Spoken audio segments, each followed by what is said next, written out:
Castlevania IV was an absolute masterpiece in platformer gaming, and a franchise that successfully transitioned to the Super Nintendo, unlike another popular franchise from the original system. Let's not dwell on that. This is not Castlevania IV, this is Super Castlevania IV in 16-bit. A great updated opening scene. Look at that! You can immediately feel the improvements that came with the Super Nintendo. The movement is much more fluid, and you can tack in every direction. This is awesome! I don't know why I like to mess around with this bridge. I just do. Listen to that music. Perfect. It used to go around my head after I've gone to sleep. It's that memorable. The music is also great, with a bit of moonwalking. You can also jump down the stairs midway, or go up and down. You don't need to start at the bottom, like previous installments of Castlevania. All these things give the game that polished feel. This game introduced a new grappling hook mechanic. It takes a bit of time to get used to, but it's really cool. The first boss is a skeleton knight on a skeleton horse. It's a really cool battle, very easy, but what a great opening level. The brilliance continues in the next level, where you find yourself in a graveyard. Watch out for these little frogs. They are lethal. They're more dangerous than Medusa. Medusa, once again, is being totally redesigned for this game. In the next part, in the caverns, the color palette and the music really remind me of Faxanadu. And I also really like this secret.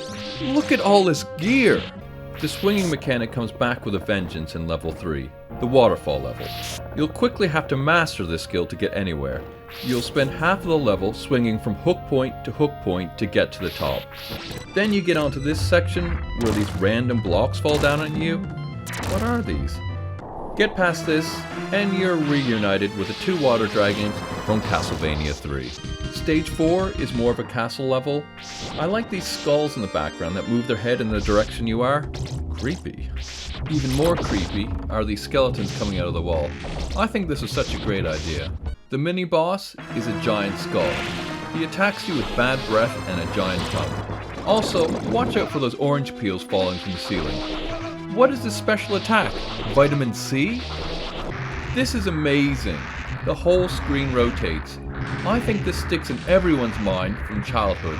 The Medusa heads are super annoying. When you get past these, the room rotates again to repeat the process. This rotating tunnel is what Castlevania IV is known for. You speak to anyone, they always talk about this. My mind was blown when I first got here. I wanted to get through this part as quickly as possible because I thought the Super Nintendo was working at the max and the whole game might crash. It really makes my eyes go funny. You have to kind of squint and block out the background to focus on the platforms. When I first got to this moving block stage, I thought you had to keep going up. It took me ages to realize that you need to get to the right as quickly as possible. I was never overly keen on this boss. The guy kind of reminds me of the Colossus character from X-Men. Now, down in the swamps. I'm not sure what you call this level. It's kind of swampy, I guess. This stairway is a bit overkill. Look at the size of it. I want a stairway to heaven. Now, let's head into Dracula's castle. Stage 6, we find ourselves back in the first level of Castlevania 1. I suppose in many regards, Super Castlevania is a remake of the original Castlevania. Only one playable character, and only one route to take. Very linear. I love these crazy chandeliers. This is where being able to adjust your jump, mid-jump, becomes so important. In the first 3 Castlevanias, when you jump, you are committed and there's no way to manipulate where you landed. It was so clunky. If you like chandeliers, there's some more here. The game gets a bit weird here. Are these local villagers? Why do they hurt you? Probably the funniest part of this game is this coffin that tries to eat you. Poor coffin. There's these hands coming out the wall trying to grab you. And more coffins floating around in a circle. What on earth is going on here? And then you need to attack these tables before they attack you, while these dancers are floating about. And the boss is also a pair of dancers or lovers. Okay, why not? Wow, that was a weird level. The next level, you're in the library. Oddly, the books are bigger than you are, and some of them like to wiggle about. Now I've got to jump on the floating books? Wait, what? This is an odd concept. Who is that portrait talking to? A bit creepy. I like to use this little trick to get past here.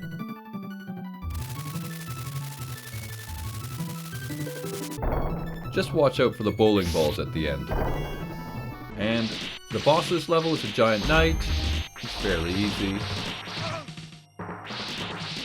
The next stage, we are in the dungeon. I like to see the belts and the chains driving all the spikes. There are even spikes falling from the ceiling. They kind of look like harpoons. Falling bridge. Another Castlevania classic. Another new feature of this game, which really isn't important until this point, is that you can actually duck and move. Just run through this bit. Everything here is trying to kill you. And now it's time for the Frankenstein monster. I still prefer the look of the Frankenstein monster in Castlevania III than this one. The next stage, stage 9, you're in the treasury. I love all these spirits. It's a great effect. I always found these crumbling ledges really stressful. I prefer to take my time through a level and go at my own pace. Also, these sucky holes, these are a bit random. It's a bit of an odd hazard to have in a game. It took me absolutely ages to get past this part, as I didn't realize you could extend your whip. If you don't know this, you can't get past this part. The boss in this level is a giant treasure bat that breaks up into smaller bats halfway through the battle, and after you clear out all these little bats, this random giant staircase appears in the middle of the level. I'm not really sure why they did this. Now we are in stage A, not stage 10. I love these clock levels. It's a shame it wasn't earlier in the game like Castlevania III. There are random falling cogs. Great idea, love it. And you finally meet up with the mummy. There's only one of them this time. And you're so focused on this battle, you don't really notice that you're battling on the clock hands of the clock tower.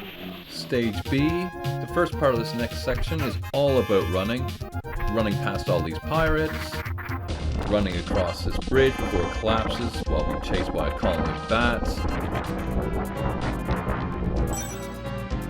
Ooh, gonna sleep well tonight. This part of the game is full of cheap deaths. You may want to use save states here if you're emulating the game. You're essentially being chased up the screen by a giant saw blade, while all these stairs are collapsing when you step on them. If you misstep, you're toast. The triple stairs here is kind of cool. Jumping around these platforms can be a bit disorienting, and there are many chances for a cheap death, which I don't like. When you get to the top, you'll have 3 boss fights. You have to fight this lizard creature, which I didn't really like. I felt it didn't fit in well with the rest of the game. Next is this demon creature. He has a really cool entrance. And thirdly, my personal nemesis from all the Castlevania games, the Grim Reaper. I always struggle with this boss. Now we find ourselves at the all-familiar final staircase. But don't rush up, there is an amazing secret here.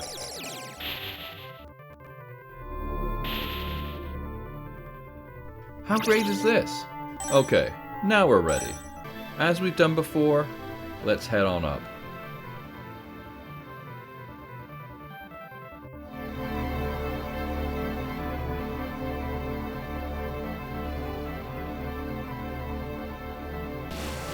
A really cool entrance from Dracula. It's like the Terminator warping in from the future. Like the first game, Dracula shoots fireballs at you. When he gets a bit weaker, then the lightning bolts come in, and you'll have to deal with these as well. What I love about this game is the final battle is a straight up fight. Dracula doesn't take alternate forms.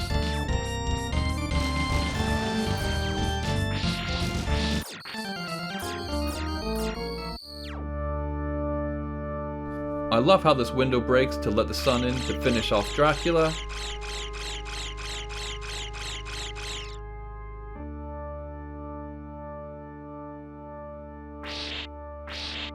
Take that, bat.